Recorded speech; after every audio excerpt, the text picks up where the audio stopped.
Hello everyone, नमस्कार, जय जगन्नाथ। चलिए आज मेरी स्टाइल में बनाते हैं चिकन करी। यहाँ पे चिकन को मैंने ऑयल और हल्दी नमक के साथ हल्का सा मैरिनेट करके रख दिया है। सारे इंग्रेडिएंट रेडी करके रखिए। आलू भी पहले से फ्राई करके रखिए। अभी स्टार्ट करते हैं। जो आलू फ्राई किया हुआ ऑयल बचा था उसमें और थोड़ा सा ऑयल डालेंगे। जो आपके पास खड़ा मसाला होगा अवेलेबल आप वो डाल सकते हैं। मैं 1 किलो के आसपास चिकन ली हूँ। उसमें 2 मीडियम साइज़ के प्याज को कट के फ्राई कर रही हूँ। अच्छे से सुनहरा कलर आ जाए प्याज में। यहाँ पे अदरक लहसुन और मीडियम साइज़ का प्याज की एक पेस्ट बनाई हूँ, उसको डाल के अच्छे से भुनेंगे। उसमें हल्दी नमक जीरा और धनिया पाउडर गरम मसाला चिकन मसाला डाल के अच्छे से भुनेंगे। 60 to 70% कुक हो जाएगा मसाला, उसमें हम चिकन ऐड करेंगे। चिकन ऐड करके मिक्स करके ढक्कन लगा के पकाएंगे ताकि चिकन अच्छे से अंदर तक कुक हो जाए।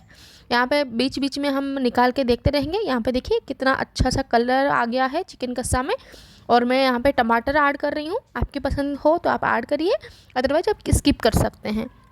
यहाँ पे चिकन अच्छे से 70% कुक हो गया है। अभी मैं आलू ऐड कर देंगे, अच्छे से भुनेंगे जैसे पूरा चिकन से ऑयल सेपरेट होगा। गर्म पानी ऐड करके उसको मिक्स करेंगे। गर्म पानी ऐड करने से करी की टेस्ट अच्छा रहता है और उसकी जो अरोमा रहता है वो बैलेंस होता है। घर का कुटा हुआ गरम मसाला ऐड करेंगे। अब रेडी हो गई है मेरी चिकन करी। अगर आप लोगों को मेरी वीडियो पसंद आए तो लाइक शेयर सब्सक्राइब करने के लिए बिल्कुल भी मत भूलिएगा। फिर मिलते हैं न्यू वीडियो में, तब तक के लिए टेक केयर एंड बाय।